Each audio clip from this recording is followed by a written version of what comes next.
மலேசிய திருநாட்டின் மாண்பிற்குரிய இந்திய திருமக்களே, உங்கள் இதயங்களை வருடி உணர்வுகளை மதித்து உறவாட வந்திருக்கும் எந்தன் சிரம் தாழ்ந்த வணக்கம். ஆங்கிலேயர்கள் நம்மை பிழைப்பதற்காக இங்கு கொண்டு வந்தான் எனவும், இதுதான் இந்நாட்டில் நமது வரலாறு எனவும் வார்த்தை ஜாலம் செய்பவர் பலராவர். ஒற்றைக்கண் பார்வையில் உலகனைத்தும் தெரியாதவர்கள் தெரிந்து கொள்ள வேண்டிய பல தகவல்கள் இங்கு உள்ளன. மலாக்காவில் பரமேஸ்வரனின் ஆட்சியும், சிங்கப்பூரில் நீல உத்தமனின் ஆட்சியும், கடா மாநிலத்தில் ராஜேந்திர சோழனின் ஆட்சியும் இவர்கள் அறிந்திராதது வரலாற்றின் குற்றமா அல்லது அறிய மறக்கும் ஆணவ போக்கா?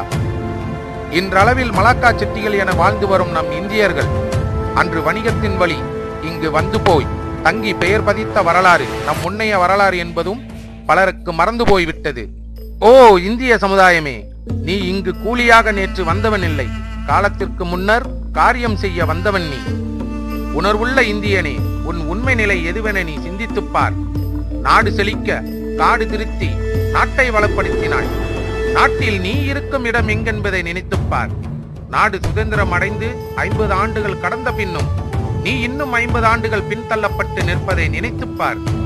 ஆட்சி கட்டிலில் அமர்ந்து கொண்டு ஏமாற்று பேச்சும் பசப்பு வார்த்தைகளும் உன்னை சுற்றி வலம் வரும் நிலையில் தன் நிலை அறியாமல் இருக்கும் உன்னுடன் பகிர்ந்து கொள்ள சில செய்திகள். முன்னாளில் இந்தியர்களின் பொருளாதாரம் 1.5% எனும் நிலையில் இருந்தது. இன்று அது வெறும் 1.2% மட்டுமே. இதுவும் நமது உண்மை நிலையை குறிக்காது. மலேசிய பெரும் செல்வந்தர் ஆனந்த கிருஷ்ணனின் சொத்தும் ஏனைய சில தன வணிகர்களின் சொத்துமாகிய 0.9 கழித்து பார்த்தால் நமது பொருளாதார பலம் வெறும் 0.3% மட்டுமே. கிராமத்தில் வாழும் ஒவ்வொரு மலாய்க்காரரும் சில ஏக்கர் நிலத்துடன் சொந்த வீட்டுடன் வாழ்கின்றனர். நாமோ ஒரு வீட்டை வாங்கி அதற்கு சாகும் வரை கடனையும் கட்டி கடன்காரனாக மட்டுமே உள்ளோம். அரசாங்கமோ மாயிக்காவோ நமது பொருளாதார முன்னேற்றத்திற்கு என்ன செய்து உள்ளது? Saya bukan lain negeri punya orang. Saya Malaysia Perana punya. Undi pun berapa kali saya taruh MSC. Dia juga taruh ini macam dia MSC punya orang. Semua dia boleh buat. Dari itu saya jual dia apa cakap? Lu orang rumah jangan lupa. Tunggu sana. Kita semua pun boleh buat. Dia cakap. Sekarang apa? Tak buat apa-apa. Kita orang punya uang pun dia angkat juga. Kasih jual kita orang. எதுவும் செய்யவில்லை என்பதுதான் உண்மையிலும் உண்மை. வேலை வாய்ப்பும் பதவி உயர்வும் தற்போதைய நிலையில் நம் இந்தியர்களுக்கு இழைக்கப்படும் கொடுமைகளுள் ஒன்றாக உள்ளது.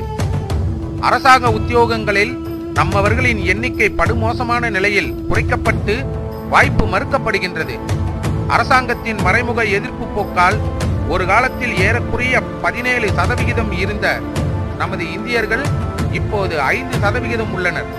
அதிலும் 21% இருந்த உயர்மட்ட அதிகாரிகள் தற்போது மிக குறைந்து காணப்படுகின்றனர். நம்மவர்கள் நிறைந்து இருந்த மருத்துவம், வழக்கறிஞர் போன்ற தொழில்களில் நாம் சரிவடைந்துள்ளோம். அந்த சிலரும் கூட சொந்த பணத்தால் பயின்று வெற்றி பெற்றவர்களே. அத்துடன் அஞ்சல் துறை, ரயில்வே போன்ற எத்தனையோ துறைகளில் எங்கும் நிறைந்திருந்த இந்தியர்களை எங்கே இந்தியர் என தேடும் நிலைக்கு ஆளாக்கியுள்ளது இந்த அரசாங்கம்.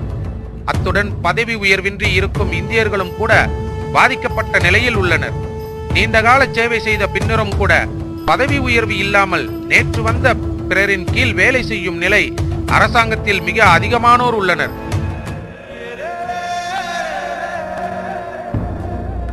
நம் வழிபாட்டு கோயில்களை உடைத்து தள்ளுவதும் பரிசான அரசாங்கத்துக்கு சாத்தே சாப்பிடுவது போன்ற ருசிகரமான காரியம். நாடு சுதந்திரம் அடைந்து 50 ஆண்டுகளில் எத்தனை கோயில்கள் அரசாங்கத்தால் அடித்து நொறுக்கப்பட்டுள்ளன. கோயில்கள் மட்டுமா நொறுக்கப்பட்டன? அங்கு கூடும் நம் இன மக்களும் அல்லவா கைகால் முறிக்கப்படுகின்றனர். காட்டிலும் கூட மிருகங்கள் வரைமுறைக்கு உட்பட்டு வாழும். ஆனால் சுதந்திரம் பெற்ற காலந்தொட்டு ஆட்சி நடத்தும் வாரிசான் ஆட்சியிலே வாழும் நிலை அறிய முடியாதபடி இந்தியர்கள் அல்லாட வேண்டியுள்ளது. சிந்தித்து பாருங்கள். நீங்கள் சிறந்தவர்களே. மிக அண்மைய காலமாக விலைவாசி உயர்வு எவ்வகையில் உள்ளது? அடிப்படை பொருள்கள் அனைத்தும் 5 காசு 10 காசு போய் 1 வெள்ளி 2 வெள்ளி என ஏறி மக்களுக்கு சுமையை பேரளவில் ஏற்படுத்தியுள்ளது. எல்லாவற்றிற்கும் மேலாக பெட்ரோல் விலை எத்தனை முறைதான் ஏறும்? மக்கள் என்னதான் செய்வர்? எண்ணெய் உற்பத்தி செய்யும் நம் நாட்டில் நமக்கு ஏன் இந்த சுமை? பெட்ரோனாஸின் ஆண்டு வருவாய் 45 பில்லியன் ஆகும். இந்த வருமானம் நாட்டை நல்ல முறையில் நடத்த போதுமானதாகும். எண்ணெய் உற்பத்தி செய்யும் நமது அண்டை நாடாகிய புருனையில் எண்ணெய் விலை இந்த அளவிற்கு இல்லையே. இவை அனைத்தும் நமது தலைவர்களின் திறமையின்மையையும் ஊழல் தன்மையையும் அல்லவா காட்டுகின்றது. அரசாங்கம் விலை உயர்வை சற்று சமாளிக்க அரசு ஊழியர்களுக்கு சம்பள உயர்வு என ஏதோ ஒன்றை வழங்குகின்றது. சாதாரண மக்களின் நிலை என்ன? சமாளிப்புதான் என்ன? அரசாங்கம் ஒருபோதும் சாதாரண ஏழை எளிய மக்களின் நிலையை கருத்தில் கொள்வதே இல்லை.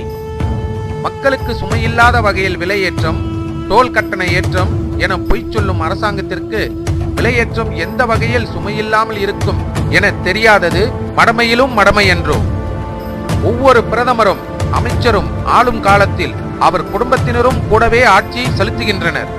டத்தோ ஸ்ரீ அப்துல்லா அஹ்மத் படாவி பிரதமரான பின் அவர் மருமகனின் ஆதிக்கம் எல்லா நிலையிலும் தொல்லை அளிப்பதாக உள்ளது. அத்துடன் இவர் தீவிர இன மதவாதியாவார். அரசாங்கத்தில் பல மலாய் தலைவர்களும் இவ்வாறே உள்ளனர். நம்மை அவர்கள் ஒரு பொருட்டாகவே கருதுவதில்லை. அவர்களின் பேச்சும் செயலும் இந்நாட்டில் இந்தியர்கள் உள்ளனர் என்ற எண்ணமே சற்றும் இல்லாத வகையில்தான் உள்ளது. Saya minta pergerakan pemuda UMNO minta oleh kerana ini adalah perhimpunan haram. Tangkap mereka yang menganjurkan perhimpunan ini. Saya petik jari saja. Saya percaya pemuda-pemuda akan turun berdepan dengan mereka. Tangkap beruk-beruk di jalan raya. UMNO கூட்டம் தொடங்கி அமைச்சரவை கூட்டம் வரையில் இந்தியர் இருப்பதாக நினைவே இல்லை. Ini negara Islam. You tak suka? You keluar. Samsung duduk. Malaysia. Malaykan. Ini Malaysia bumi kami. நாடாளுமன்றம் முதல் நம் ஊரில் கூட்டப்படும் குட்டி கூட்டம் வரை எல்லாமே நம்மை கேவலப்படுத்தும் கூட்டங்களே. தமிழ் பள்ளிகளின் எண்ணிக்கை சுதந்திரத்திற்கு முன்னர் 888 இருந்தது. தற்போது அது 523 குறைந்து விட்டது. காரணம் அரசாங்கமே. மேம்பாட்டு திட்டம் வரும் காலத்தில் அங்குள்ள தமிழ் பள்ளிக்கு மூடுவிழாவே. சுயமுயற்சியால் அங்கு உள்ளவர்கள் முயன்று கட்டிடம் எழுப்பி பள்ளியை தொடங்கும் போதிலும் கூட லைசன்ஸ் பெறாமல் முடக்கம் அவலம் ஏன்? மாயிகா தலைவர்களுக்கு இதற்கெல்லாம் ஒதுக்க நேரம் ஏது? இருக்கும் பள்ளிகளும் கூட பந்துவான் மோடால் எனும் சாக்குப்போக்கு சொல்லி வகுப்பறை முதல் கழிவறை வரை ஏதும் சரிவர இல்லாமல் மாட்டுக்கொட்டகை என இருக்கும் நிலைமை. எதற்கோ சட்டத்தை மாற்றி சாதகம் செய்யும் அரசாங்கம் இதற்கு மட்டும் மாற்ற முடியாத சட்டம் இருப்பது போல் கூறி எதையும் செய்யாமல் நம் பிள்ளைகளுக்கு இழைக்கும் கொடுமை ஏராளம். இவர்களுக்குத்தான் நாம் தவறாமல் விசுவாசம் காட்டி ஓட்டு போட்டு மேலும் மேலும் பணக்காரர் ஆக்குகின்றோம். இதனூடே புதிய பள்ளி கட்டப்படுவதாகவும் கட்டப்பட்டுள்ளதாகவும் சொல்லப்படும் பொய்யான செய்திகள் தான் எத்தனை. நாடு சுதந்திரம் கண்ட பின் மூடப்பட்ட பள்ளிகள் நூற்றுக்கணக்கில் அடங்கும். மாணவர் அதிகம் இருந்த போதும் ஒரு புது பள்ளி கூட தொடங்கப்பட முடியவில்லை. தேசிய பள்ளிகளே ஆயிரக்கணக்கில் ஆரம்பிக்கப்பட்டுள்ளன. நம்மின இளைஞர்கள் கொள்ளையர்கள் எனவும் குண்டர்கள் எனவும் சுட்டு தள்ளப்பட்டு இவ்வரசாங்கத்தால் இறந்தவர்கள் எத்தனை. பள்ளி மாணவர் முதல் ஒன்றுமறியாத பிள்ளைகள் தான் இதற்கு பலியாகியுள்ளனர். அத்துடன் போலீஸ் லாக்காப்பில் அடித்து கொல்லப்பட்டு அதற்கு 1000 காரணம் ஜோடிக்கப்பட்டு ஒன்றுமில்லாததாக்கி விடப்பட்ட நிகழ்வுகள் தான் எத்தனை.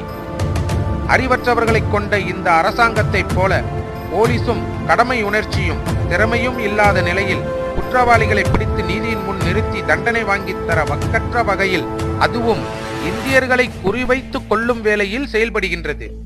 கேட்க வேண்டிய தலைவர்களே அடியாட்களின் தலைவர்களாக உள்ள நிலையில் கேட்பதற்கு நாதியற்ற நிலையில் நாம் உள்ளோம்.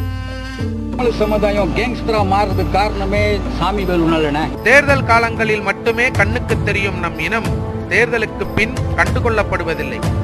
தேர்தல் சுவரொட்டிகளில் மட்டுமே தமிழ் இருக்கும். பின்னர் எங்கும் இல்லாத அளவிற்கு தமிழ் மறைக்கப்படுவதும் மறுக்கப்படுவதும் இந்த அரசாங்கத்தினால்தான். தேர்தலின் போது கைலி கொடுத்தும் திரைப்படம் போட்டு காட்டியும் ஏமாற்றப்பட்டு